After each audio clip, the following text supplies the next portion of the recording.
Batıcan, Batıcan, aç gözünü yatma bile. Hasancan, Hasancan, derdime de katma bile. Hasancan, Hasancan, Hasancan, gönlüme dert oldu senin bu acın, bu acın. Oku canım. Sinav.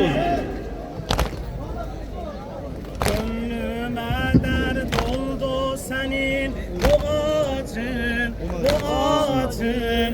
Bilirim yakındı kardeş miracın, miracın, miracın. Ya nece ayrılsın senden bu bacın, bu bacın. Zeynep'ini gözden atma Hasancan, Hasancan, Hasancan, aç gözünü.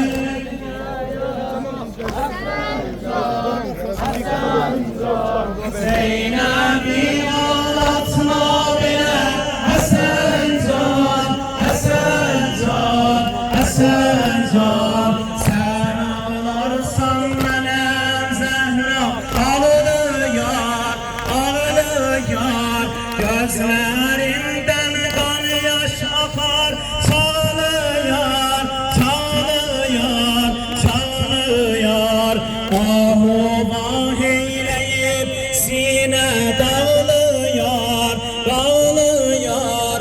Düşme aman ahu zara Batıcan, Batıcan, Batıcan, aç gözünü yatma bile.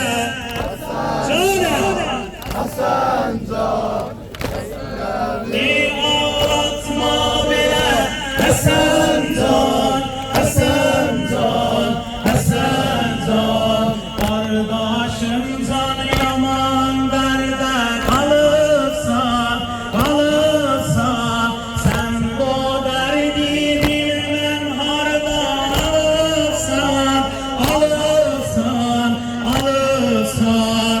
Niye bile sararıpsan, solupsan, solupsan. Güneş kimin batma bile Hasancan, Hasancan, Hasancan. Aç gözünü yatma bile Hasancan, Hasancan.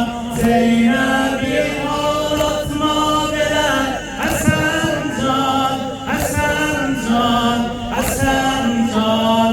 Bize miras koyup şahı belayet, belayet. Yoldaş olup canımıza şehadet, şehadet, şehadet. Ölüm bizim için sanki ibadet, ibadet. Gelirem o güzel yâre Batıcan, Batıcan, Batıcan. Aç gözünü yatma bile Hasancan, Hasancan. Zeynep'i ağlatma bela. Hasancan, Hasancan, Hasancan. Labbayk ya Hüseyin. Labbayk ya Hüseyin, labbayk ya Hüseyin, labbayk ya Hüseyin. Muhammed Ali Muhammed sallallahu aleyhi ve sellem. Allah hepimizin rızasını kabul etsin. Bu soğuk hava sıcakta